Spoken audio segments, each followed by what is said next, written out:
अस्सलाम वालेकुम students, hope you are all fine. आज का आप लोग का लेक्चर है क्लास 4 का उर्दू बी का। सबसे पहले कॉपीज़ ओपन करके डेट मेंशन करें। डेट है आप लोगों की 31 मार्च। डे है आपका वेडनेसडे। कलमे की इकसाम, ठीक है। फर्स्ट क्वेश्चन है आपका, कलमे की इकसाम लिखें और मिसालें भी दें, ठीक है। आंसर है कलमे की 3 इकसाम है, इसम, फेल, हर्फ, ठीक है। फर्स्ट है इसम, ये कलमे की 3 इकसाम है, इसम, फेल, हर्फ। उसमें से फर्स्ट किस्म क्या है? इसम। किसी शख्स, चीज़ या जगह के नाम को इसम कहते हैं। मसलन अली, मेज़, लाहौर, यानी कि किसी भी जगह का नाम, किसी भी शख्स का नाम, किसी भी जगह का नाम। इन तीनों चीज़ों में से किसी भी चीज़ का नाम आ जाए तो आप उसको क्या कहते हो कि ये क्या है? इसम है।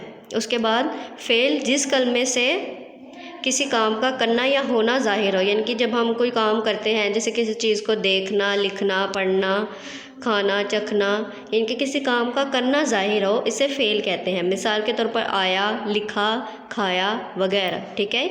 ये 2 इकसाम हैं, ये आपने अपनी कॉपीज़ पे लिखनी भी है और याद भी करनी है। Thank you.